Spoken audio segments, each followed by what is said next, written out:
আসসালামু আলাইকুম। Compass পাবলিকেশনসের math hour আজকে টিউটোরিয়ালে সবাইকে স্বাগত। আজকে আমরা উপপাদ্যে ত্রিভুজের অনুপাত, সদস্যতা ও প্রতিসাম্যতা সংক্রান্ত উপপাদ্য এবং অনুসিদ্ধান্তগুলো আলোচনা করব।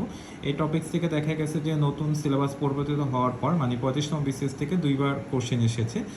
37তম বিসিএসে একটি কোশ্চেন এসেছে এবং 40তম বিসিএসে একটি কোশ্চেন এসেছে। আর মজার বিষয় হলো এই টপিক্সের কোশ্চেন কিন্তু খুব বেশি না, সর্বোচ্চ 5-6টা জ্যামিতি আছে। এগুলো আপনি কভার করে ফেললে এখান থেকে কিন্তু যদি প্রশ্ন আসে আপনি উত্তর করতে পারবেন। এবং এখানে অনুপাত এবং সদস্যতা সম্পর্কিত এই উপপাদ্যগুলো খুবই ইজি। আমি এজন্যই যেটা হলো যে একটু টিউটোরিয়ালের মাধ্যমে বুঝিয়ে দিচ্ছি, তাহলে খুব দ্রুত আশা করি আপনারা এটা মনে রাখতে পারবেন। আর এখানে সবগুলো পড়ার দরকারও নেই, যদিও আমরা সবগুলো দিয়েছি। আমি যে কয়েকটা টিউটোরিয়ালে দেখাচ্ছি, যারা কম পড়তে চান তারা শুধু সে কটাই পড়বেন। যেমন আমি যদি বলি এই 13 নম্বরটা, এটা আমাদের অন্য অন্য উপপাদ্যগুলো পড়তে আমাদের দরকার হবে।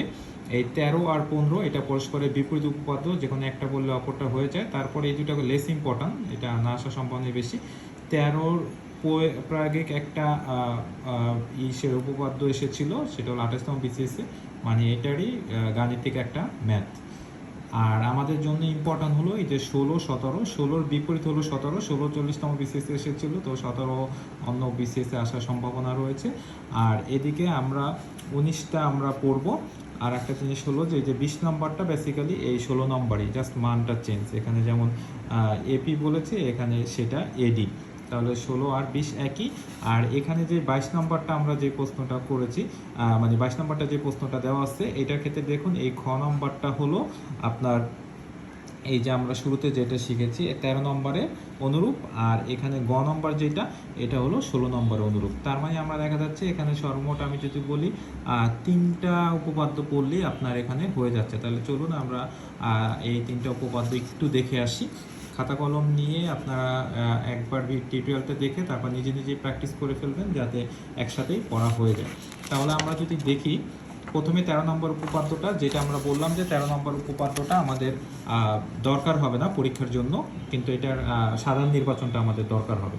সাধারণ নির্বাচনটা কি? ত্রিভুজের যে কোনো বাহু সমান্তরাল সরলরেখা ওই ত্রিভুজের অপর বাহুদ্বয়কে বা এদের বর্ধিত অংশদ্বয়কে সমান অনুপাতে বিভক্ত করে। তাহলে মনে করুন যে এবিসি একটা ত্রিভুজ, তাহলে এই এবিসি ত্রিভুজের এই বিসি বাহুর সমান্তরাল সরলরেখা যদি ডিই হয়, তাহলে এই ডিইটা এবিকে সমান, এবি এবং এসিকে সমান অনুপাতে বিভক্ত করবে। তার মানে হলো আমরা এখানে বলতে পারি এই এডি, এই যে এডি ইস টু বিডি বা ডিবি যেটাই আমরা বলি, ইকুয়াল টু এই পাশে কী হবে, এই বাই ইসি। তাহলে এই কনসেপ্টটা মানে এই সাধারণ নির্বাচনটা মনে রাখুন, এটা আমরা পরবর্তী জ্যামিতিগুলোর ক্ষেত্রে কাজে লাগবে। আর এটা আমরা কেউ চাইলে পড়ে রাখতে পারেন, খুবই ইজি আছে, তবে এটা আসার সম্ভাবনা খুবই কম। তো আমরা যেটা দেখবো সেটা হলো এই 17 নম্বরটা, এটা 40তম বিসিএসে এসেছে এবং এটা পরীক্ষার জন্য খুবই খুবই ইম্পর্ট্যান্ট একটা উপপাদ্য। তাহলে এটার ক্ষেত্রে দেখুন এখানে বলেছে এবিসি ত্রিভুজের এ কোণের সমাধিখণ্ডক এপি বিসিকে পি বিন্দুতে সেট করে, প্রমাণ করুন এই। অথবা এখানে এটার যদি আমরা বলি ত্রিভুজের যে কোনো কোণের অন্তর্দ্বিখণ্ডক বিপরীত বাহুকে উক্ত কোণ সংলগ্ন বাহুদ্বয়ের অনুপাতে অন্তর্বিভক্ত করে। তাহলে এটার ক্ষেত্রে আমরা যদি একটু এখানে আমি চিত্র এঁকে দেখাই, এটা একটু আমরা ডিটেলস করে দেখাই, তাহলে আপনাদের জন্য সুবিধা হবে। সেটা হলো যে আমরা মনে করি, আমরা চিত্র এটা দিয়ে বুঝাই, মনে করি এবিসি একটা ত্রিভুজ, এই এবিসি ত্রিভুজের এই যে এ কোণের অন্তর্দ্বিখণ্ডক এপি। তাহলে আমাদের প্রমাণ করতে হবে যে এটা কি বলেছে, অন্তর্দ্বিখণ্ডক বিপরীত বাহুকে উক্ত কোণ সংলগ্ন। তাহলে এই যে অন্তর্দ্বিখণ্ডক এটা, তাহলে বিপরীত বাহু মানে এই যে বিসিকে উক্ত কোণ সংলগ্ন বাহুদ্বয়ের অনুপাতে বিভক্ত করে। তাহলে এই কোণ সংলগ্ন বাহু কি আছে, এবি, আর হলো এসি। তার মানে আমাদের প্রমাণ করতে হবে যে এই যে কোণটা এই এই বিপরীত বাহু মানে এই বিসিকে, তার মানে হলো আমরা এইভাবে লিখে ফেলি বিপি ইস টু এখানে কি হলো পিসি সমান সমান কি হবে, এই যে বাহু উক্ত কোণ সংলগ্ন বাহুদ্বয়ের অনুপাতে মানে বিএ ইস টু এসসি। এটা আমাদের প্রমাণ করতে হবে। তাহলে আমরা এখন যেটা করব সেটা হলো অঙ্কন আমরা করব হলো সি বিন্দু দিয়ে এই এপি রেখা সমান্তরাল করে আমরা সিই অঙ্কন করি, তারপরে হলো এই যোগ করি। এখন আমাদের এখানে খেয়াল করুন যেটা, সেটা হলো যে এই যে পিএ আর সিই সমান্তরাল, তাহলে পিএ আর সিই সমান্তরাল, আমরা একটু এটা ভেঙে দেখাই, তাহলে আপনাদের জন্য বুঝতে সুবিধা হবে। এই পিএ আর এই সিই যদি হয়, পিএ আর এই সিই, তাহলে খেয়াল করে দেখুন পিএ আর সিই, তাহলে এই বিএই তাদের ছেদক। তাহলে আমরা জানি দুটি সমান্তরাল সরলরেখা যদি অপর একটি সরলরেখার সাথে ছেদ করে তাহলে অনুরূপ কোণগুলো সমান হয়। তাহলে আমাদের এখানে অনুরূপ কোণগুলো আমরা কি পাবো? এখানে অনুরূপ কোণগুলো আমাদের আছে এইটা আর এইটা। তার মানে আমাদের অনুরূপ কোণ এখানে কি কি আছে? তাহলে আমরা বলতে পারি AEC ইকুয়াল টু অনুরূপ কোণ হবে BAP। এটা কিন্তু আপনাদের বোঝার সুবিধার জন্য আমি ভেঙে দেখালাম, এভাবে ভেঙে দেখানোর কিন্তু কোনো দরকার নেই, জাস্ট বোঝার জন্য। কারণ অনেক সময় এখান থেকে আপনার সরাসরি বা বইতে দেখা গেছে যে এই ভেঙে ভেঙে লেখা থাকে না। তাহলে BAE ছেদক দেখে আমরা অনুরূপ কোণগুলো পাইলাম। আবারও যদি আমরা বলি PA আর CE সমান্তরাল, এই দেখুন PA আর CE সমান্তরাল এবং AC তাদের ছেদক। তাহলে AC যদি তাদের ছেদক হয় তাহলে এখন একান্ত কোণ কোনটা হয়? এই যে এটা একটা একান্ত কোণ এবং এটা একটা একান্ত কোণ। তাহলে সমান্তরাল সরলরেখাকে কোনো একটি সরলরেখা ছেদ করলে যে একান্ত কোণ দুটি উৎপন্ন হয় সেগুলো আমরা জানি কি সমান। তার মানে এক্ষেত্রে আমরা বলতে পারি আমরা এখানে পাচ্ছি ACE কোণটা সমান হচ্ছে আমাদের এখানে কি CAP, এই কোণটা সমান CAP। কিন্তু আমাদের এই যে শুরুতেই কিন্তু কি দেওয়া ছিল, এই যে এ কোণের অন্তর্দ্বিখণ্ডক, মানে আমাদের এই যে এ কোণের অন্তর্দ্বিখণ্ডক, এটা যদি এটা দেখুন তাহলে বলা হয় যে এ কোণের সমদ্বিখণ্ডক AP। তার মানে এটা যেহেতু সমদ্বিখণ্ডক, তার মানে এই কোণটা আর এই কোণটা কি সমান না? মানে BAP আর CAP কি এটা সমান। তাহলে এখানে আমাদের BAP আর CAP যেহেতু সমান, তাহলে এইটা আর এইটা কি হবে? সমান হবে। তাহলে আমরা বলতে পারি AEC ইকুয়াল টু ACE। তাইলে AEC তার মানে এইটা আর এটা সমান। এখন আবার আমরা জানি কি সমান সমান বাহুর বিপরীত, সমান সমান কোণের বিপরীত বাহুগুলো সমান। তাহলে এই কোণের বিপরীত বাহু কি? AC। আর এই কোণের বিপরীত বাহু কি? এই। তাহলে AC আর এই কি সমান। তাহলে আমাদের এখানে AC আর এই আমরা সমান পেলাম। এখন খেয়াল করুন, এই দিকটাকে যেটা বলেছিলাম যে আমাদের শুরুতে যে 13 নম্বর আমরা দেখে এসেছিলাম, যে 13 নম্বরটা বলেছিলাম যে পরবর্তীতে কাজে লাগবে, সেই 13 নম্বর উপপাদ্যটার প্রয়োগ কিন্তু এখানে আসছে। এখন আমি যদি এই টোটাল ত্রিভুজটা নিই যে BCE, তাহলে এই BCE ত্রিভুজটা যদি আমি বিবেচনা করি তাহলে খেয়াল করুন এই সি এর সমান্তরাল কি PA না? তাহলে আমরা 13 নম্বর উপপাদ্যটা কি পড়েছিলাম? যে কোনো একটা বাহুর সমান্তরাল সরলরেখা কি করতেছে? ওই ত্রিভুজ এর অপর বাহুকে সমান অনুপাতে বিভক্ত করে। তাহলে যেহেতু এই BCE এর CA বাহু সমান্তরাল হলো PA বা AP, যেটাই বলুন না কেন, তার মানে এই যে BP/PA ইকুয়াল টু কী হবে? BA/AE। তাহলে আমরা এখানে বলতে পারি, আমরা এই যে এখানে বলতে পারি BP/PC ইকুয়াল টু BA/AE, এই যে BA/AE। কিন্তু আবার আমরা এখানে কি দেখেছিলাম যে এই AC আর AE সমান, তাহলে আমরা এই AEর পরিবর্তে কি AC বসায় দিতে পারি। তাহলে আমরা কি পেয়ে গেলাম? BP/PC equal to BA/AC। এটাই কি আমাদের প্রমাণ ছিল। তাহলে কিন্তু প্রমাণ হয়ে গেল। তাহলে আশা করি এটা বুঝতে পেরেছেন, এবং এটা আমি একটু ভেঙে ভেঙে বোঝানোর চেষ্টা করলাম যাতে এটা আপনাদের মুখস্থ করার কোনো দরকার নেই, কারণ এটা মুখস্থ করা মানে বুঝলে এটা কিছুই মুখস্থ করা লাগবে না। এইটারই বিপরীত উপপাদ্যটা আছে আমাদের ঠিক এই যে 17 নম্বর উল্টা বলেছে। 17 উল্টা বলেছে মানে হলো এক্ষেত্রে বলা হয়েছে যদি এই যে BD/DC equal to BA equal to AC হয়, মানে এদের এই দুটা সমান হয়, তাহলে আমাদের বলা হয়েছে যে এই এডিটা যে এদের অন্তর্দ্বিখণ্ডক বা সমদ্বিখণ্ডক সেটা প্রমাণ করতে বলছে। তার মানে এই কোণটা আর এই কোণটা সমান সেটা প্রমাণ করতে বলছে। এটা হুবহু 16 নম্বরের বিপরীত। তাহলে এটা নিজেরা প্র্যাকটিস করবেন, আশা করি নিজেরা এটা বুঝে ফেলবেন, কারণ এটা ঠিকই বিপরীতভাবে আসছে। এরপরে আমরা যেটা দেখব সেটা হলো আমাদের এই 19 নম্বর, যেটা 37তম BCS এসেছিল। এই 19 নম্বরটা কিন্তু অ্যাকচুয়ালি আমরা যে শুরুতে যেটা বললাম এই আমাদের এই এখন যেটা দেখলাম এখানে 16 নম্বর, এই 16 নম্বর আর 13 নম্বর এই দুইটারই প্রয়োগ। মানে 19 নম্বরটা যেটা 37তম BCS এসেছিল এটা আরও বেশি ইজি। এখানে কি বলা হয়েছে দেখুন, বলা আছে ABC ত্রিভুজের এ কোণের সমদ্বিখণ্ডক BC-কে ডি বন্ধিত ছেদ করে। তাহলে এই যে এ কোণের সমদ্বিখণ্ডক এই যে AD BC-কে কি ডি বিন্দুতে ছেদ করে, আর এই BC এর সমান্তরাল রেখা AB আর AC-কে যথাক্রমে E আর F বিন্দুতে ছেদ করে। আমাদের প্রমাণ করতে বলছে এই BD/CD ইকুয়াল টু BE/CF। তাহলে এখন খেয়াল করে দেখুন, আমরা একটু আগে যে 16 নম্বরটা পড়ে এসেছিলাম, 16 নম্বরটা আমরা কি করে এসেছিলাম যে কোনো কোণের অন্তর্গত খণ্ডক বিপরীত বাহুকে উক্ত কোণ সংলগ্ন বাহুদ্বয় অনুপাতে অন্তর্বিভক্ত করে। তার মানে এই যে এইটার সমদ্বিখণ্ডক হলো এডি, তাহলে এই বিডি ইস টু ডিসি এটা কি হবে, এই কোণ সংলগ্ন বাহু কি আছে এবি ইস টু এসি। তাহলে আমরা এখানে কি লিখতে পারি, BD is to DC equal to AB is to AC.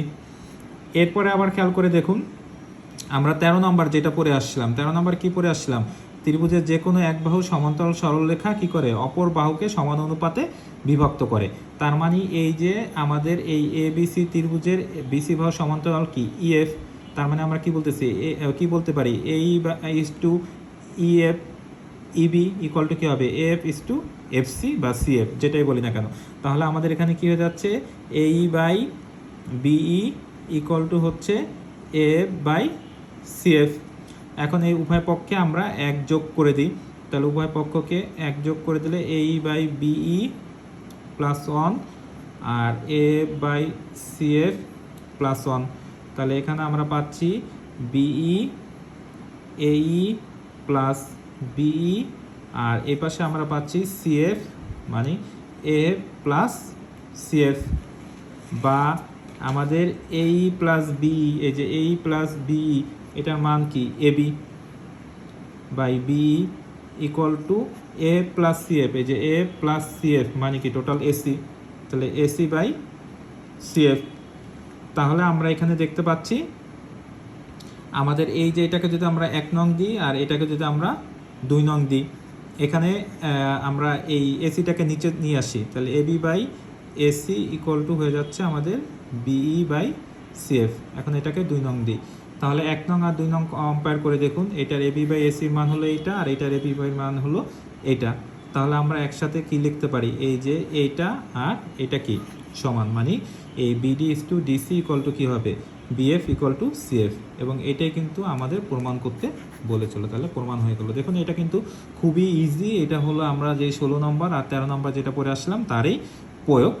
আর এখানে আমরা একটা কথা বলে রাখি যে এই অনুপাত এবং সমানুপাত, এই অনুপাত সম্পর্কিত যেই উপপাদ্যগুলো আছে, এই উপপাদ্যগুলো কিন্তু দেখা গেছে যে 37 এবং 40-এ যেহেতু 2বার এসেছে, এবং এটা আপনি আমার মনে হয় না 30 মিনিটের বেশি আপনার এখানে সময় দিতে হবে, তাই এই জন্য বলে রাখি যে এগুলো একটু দেখে রাখবেন। অ্যাটলিস্ট এই যে আমি এখন যে 3টা দেখালাম এই 3টা অবশ্যই দেখে রাখবেন।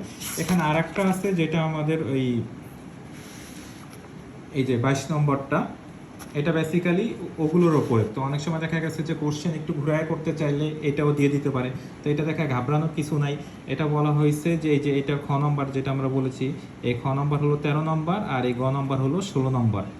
তার মানে আলটিমেটলি এই দুইটাও কিন্তু আপনার করার দরকার নেই। তারপর আমি একটু বুঝিয়ে দিচ্ছি।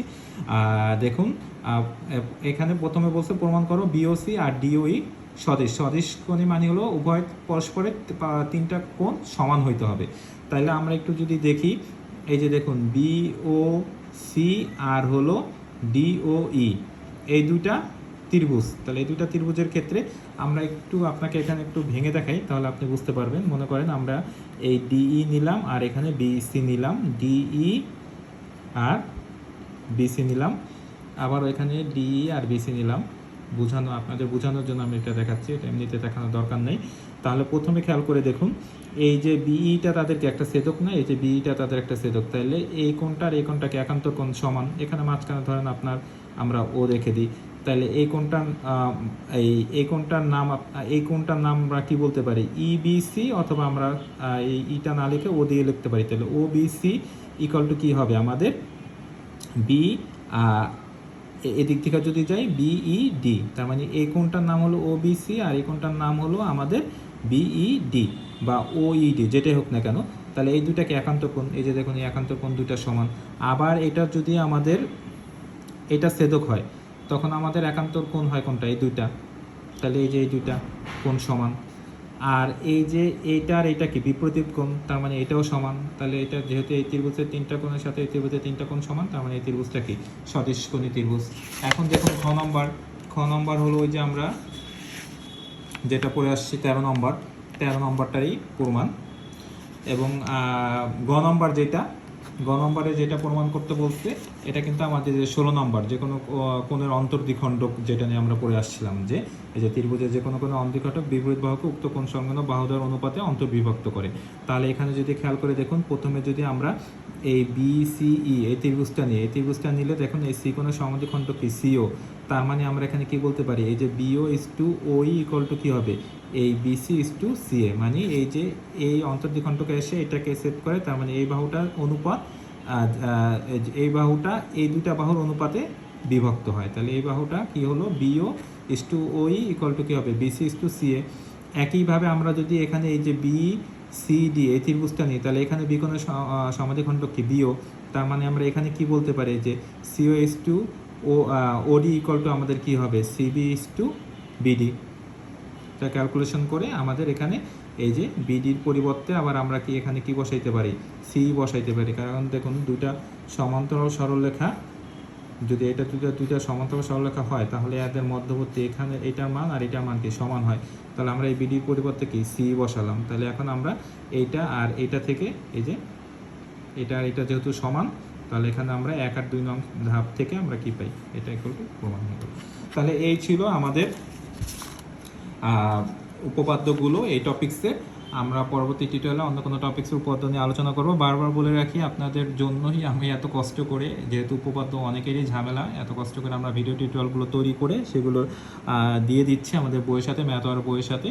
আপনি যদি কম উপপাদ্য পড়তে চান তাহলে শুধুমাত্র আমি যে টিউটোরিয়ালগুলো দিয়েছি এই টিউটোরিয়ালের উপপাদ্যগুলো পড়ুন, ইনশাল্লাহ আপনি অবশ্যই একটি এবং যদি অনেক সময় 2টা উপপাদ্য কমন পেয়ে যেতে পারেন। ধন্যবাদ সবাইকে।